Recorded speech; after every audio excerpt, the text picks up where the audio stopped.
Welcome to our in-camera interview with the delightful Lady Gaga. Hello, Alex. Hi.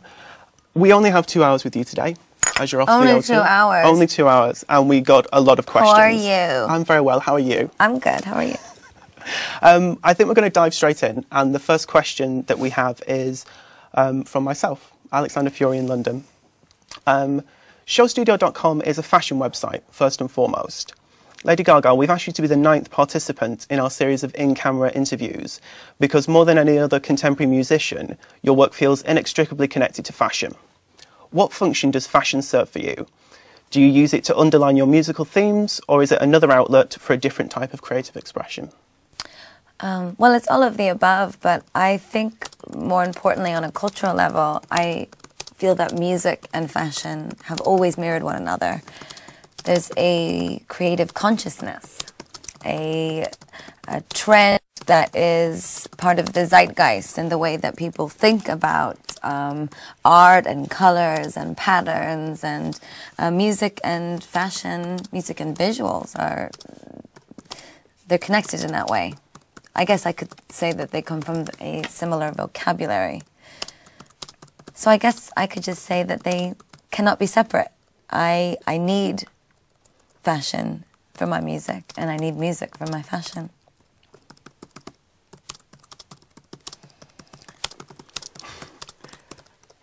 You're a very fast typer. Thank you. I'm going to read it back to you and just make sure that I've got the gist of it, and if there's anything that I've no, missed. you don't have to read it back. No, I trust you. Let's go. Okay, it's live. So we're ending it with I need fashion for my music, and I need music for my fashion. Yes. Cool.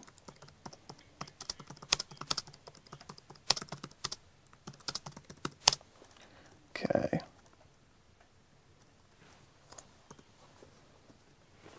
Am I wonky? Ruthie, I love you. Don't talk to me, Gaga. It's live. Just moving on to our second question now. As I said to you just before the interview started, we received 25,000 questions. So many little monsters. Thank you for all your submissions.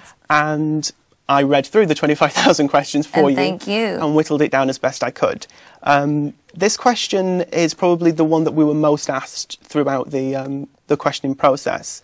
And in this instance, it's been asked by Ricky White from New York, Laura Bowery from Merseyside, Alexander Gray from Massachusetts, Ali Johnson from Columbus, Lorna Lee from Portsmouth, Sunny from France, Tudor from Romania, Marie-Helene from Canada. So wonderful. Alana from Sanatana, Ori Akers from Arkansas, Tondo from Slovakia, and I'm sure many others that I have regrettably missed. I'm very sorry.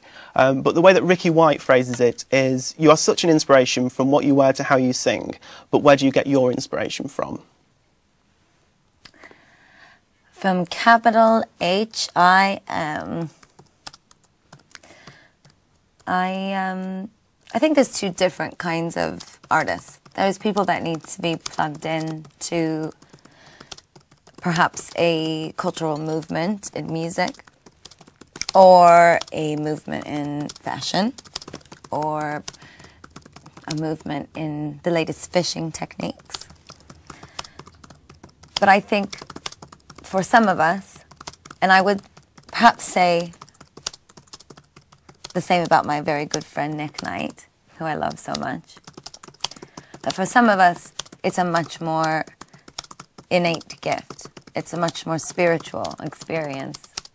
We don't necessarily have to be plugged in to a particular movement in order to be a part of it. It's transcendent. It's an inspiration that is that we're born with.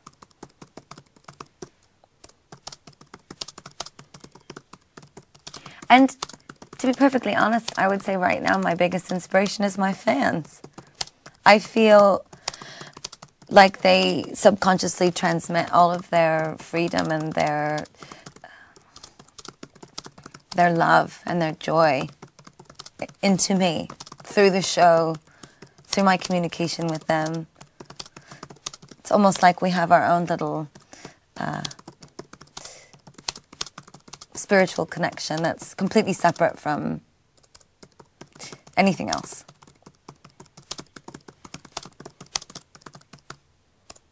I wish you didn't have to type this. Does he have to type it? I think that's fab.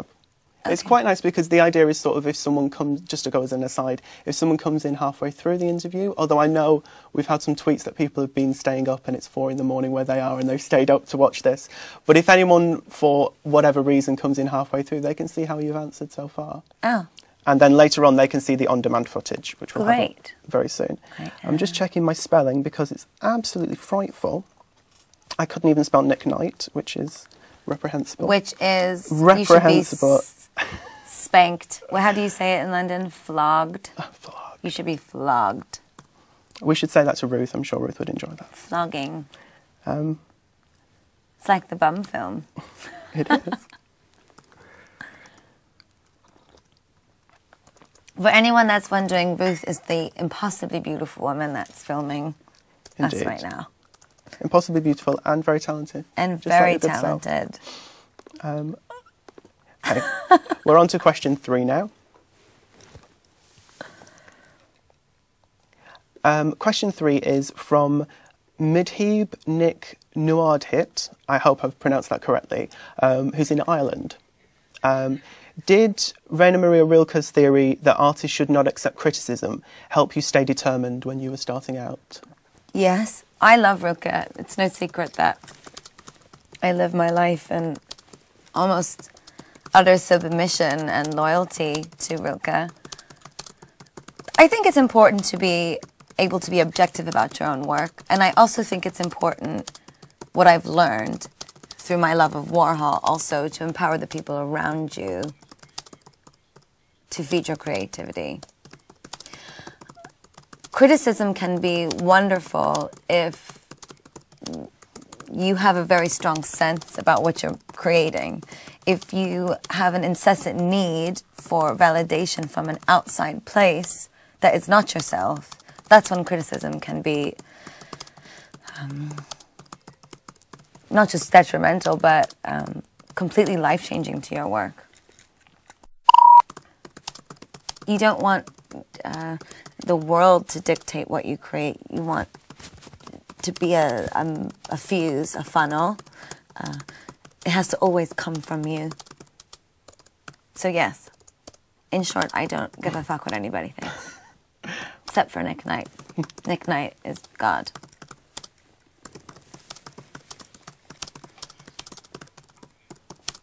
I definitely want to get, in short, I don't give a fuck what anyone thinks.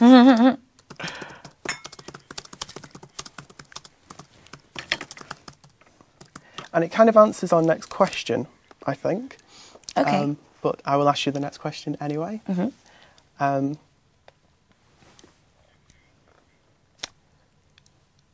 The next question is from Jessica Hebert in Lafayette, and also from Heather Hunter in Virginia. Do you find it difficult to deal with negative criticism in the media? No. It can always be personal, because my work is personal.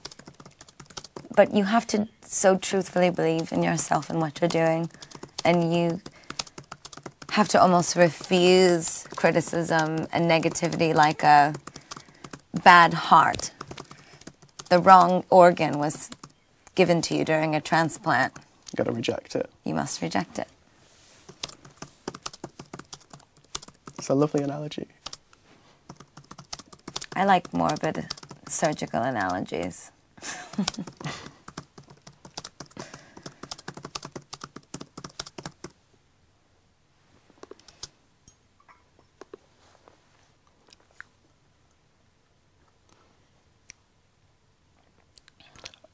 Okay. Our 5th question is from Perez Hilton in Los Angeles. Your Little Monsters know that when you began your career in New York City, the music you were making and playing was sonically very different from the music you make now. What was the shift for you? Why did you decide to start making dance music? Well, I started out when I was really young. So I was playing classical music when I was 4. And when I turned about 11, that's when I started to write pop music.